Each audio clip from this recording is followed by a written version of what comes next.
Hai Bunda, Assalamualaikum warahmatullahi wabarakatuh. Kembali lagi dengan saya Mama Ara di channel YouTube Eki Sofiana. Seperti biasa ya Bunda, saya akan membagikan keseharian saya.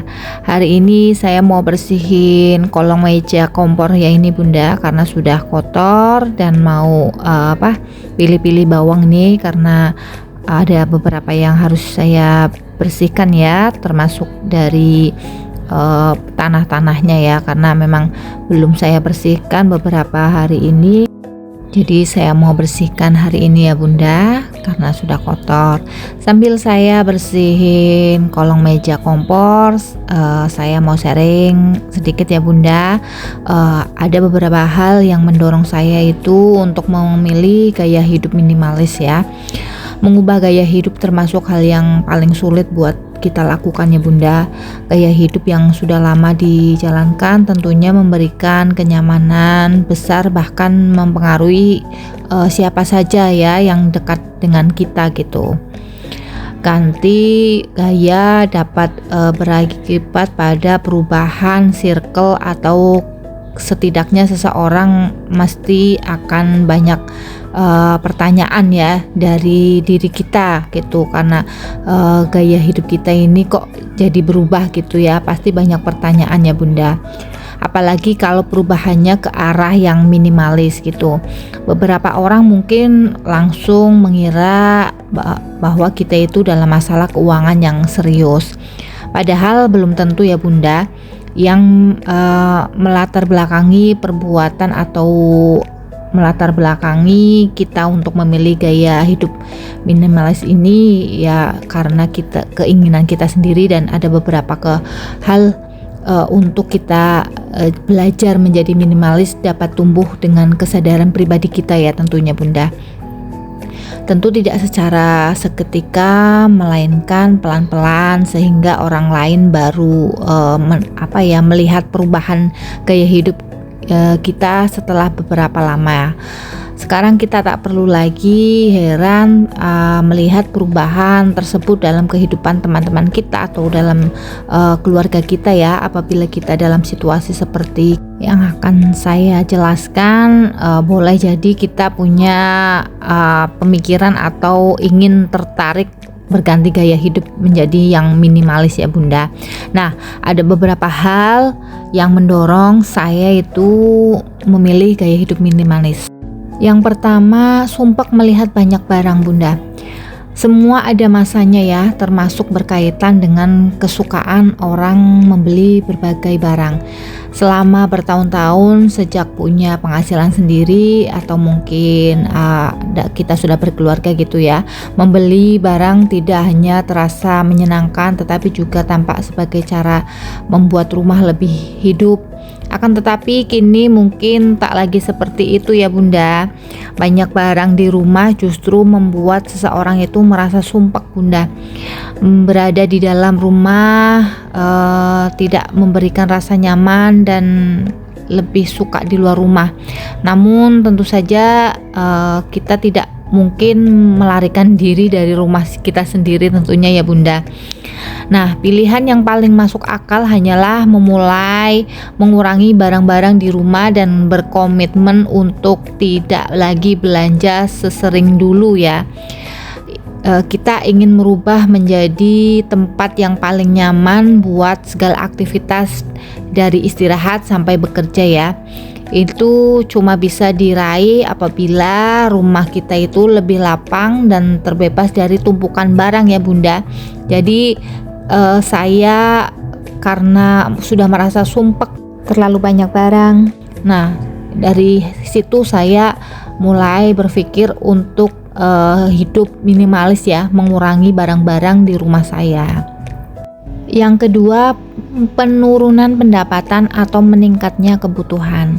Kalau ada dugaan bahwa kita berubah menjadi minimalis karena faktor finansial ya, ini juga tidak sepenuhnya salah ya Bunda. Saat pendapatan tidak lagi seperti dulu, tidak mungkin terus mempertahankan gaya hidup lama yang membuat uang lebih banyak keluar ya. Maka kita berubah menjadi minimalis dengan harapan bisa Bertahan di situasi keuangan yang kurang baik ya. Bila pendapatan tidak mengalami penurunan, peningkatan kebutuhan juga dapat menjadi penyebab orang merubah gaya hidup. Misalnya ketika harga-harga kebutuhan makin melambung, terus anak-anak sekolah ya, kita mulai sekolah gitu, masuk sekolah. Nah, bila pengeluaran tidak disesuaikan ya Bunda dengan pendapatan kita yang ada, pengeluaran itu akan semakin meningkat dan kita itu akan terancam ya, keuangannya bisa sampai minus gitu Bunda. Apapun penyebabnya, lebih bijak memang mengubah gaya hidup menjadi lebih sederhana dan menekunkan fungsi dari segala barang yang kita beli ya. Kalau tidak begitu penting atau tidak begitu kita butuhkan, nanti pasti larinya kita ke utang konsumtif ya. Itu menyebabkan keuangan tidak sehat dan ini akan membuat kita itu kesulitan dalam membayarnya ya Bunda.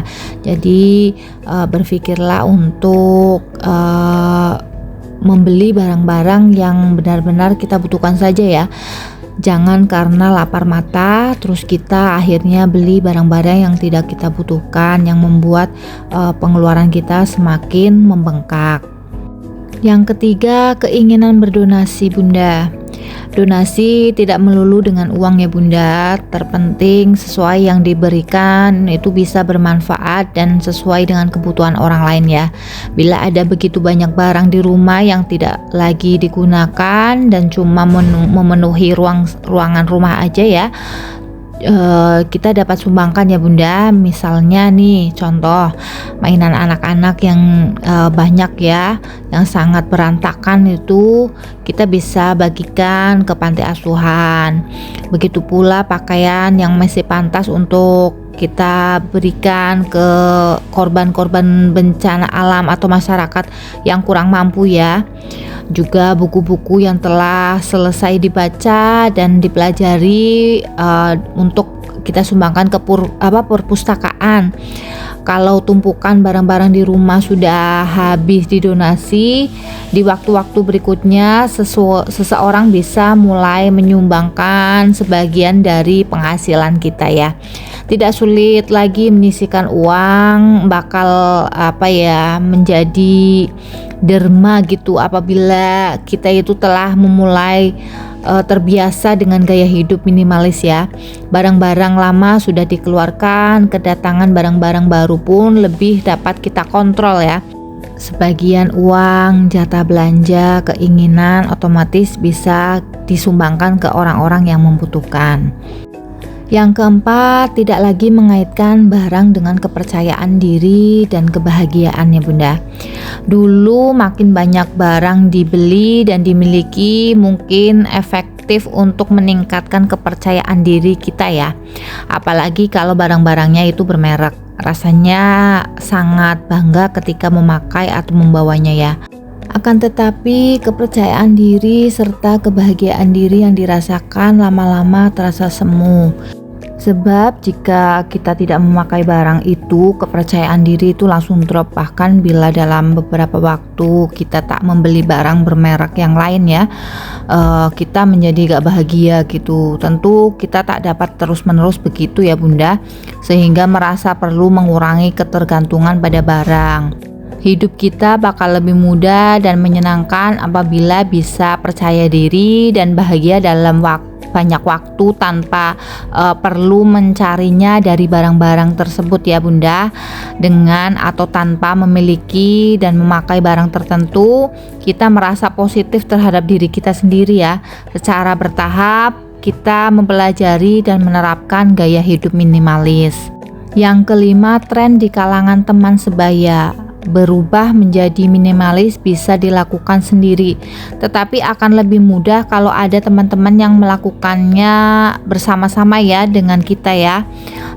Sebaliknya, apabila gaya hidup ini dipandang negatif oleh kawan-kawan terdekat kita ya, kecil kemungkinan seseorang berani menjadi paling berbeda dari mereka. Sedikit banyak kita akan terbawa pergaulan demi penyesuaian diri dan penerimaan sosial ya Bunda. Maka bila gaya hidup minimalis sedang digandrungi teman-teman kita, kita pun menjadi ingin mengikutinya. Meski mulainya sekedar ikut-ikutan ya, gaya hidup ini dapat bertahan dalam diri kita setelah kita merasakan manfaatnya. Tidak semua hal perlu diawali dengan kesadaran pribadi. Ikut-ikut orang selama dalam hal yang positif juga bisa berakibat baik dan menetap dalam jangka panjang ya Bunda. Tidak merasa sendirian dalam menjalankan gaya hidup minimalis, bikin semangat kita itu besar ya Bunda. Bahkan kita tidak kebingungan dari mana hendak memulainya, sebab sudah ada contoh-contoh yang kita lihat atau kita ikuti ya. Selama tidak dilakukan secara ekstrim, minimalis membuat hidup lebih tenang dan memudahkan seseorang dalam bersyukur ya Bunda. Gaya hidup minimalis yang tak wajar mengabaikan kebutuhan ya Bunda, bahkan keinginan dari hal-hal yang mendatangkan kesenangan masih dapat kita kontrol gitu selama tidak berlebihan ya Bunda. Tidak masalah untuk berbelanja, yang penting sesuai dengan kebutuhan ya. Nah, itu beberapa hal-hal yang mendorong saya untuk hidup minimalis ya, menerapkan gaya hidup minimalis. Semoga video kali ini bermanfaat ya Bunda. Terima kasih sudah menonton channel YouTube saya.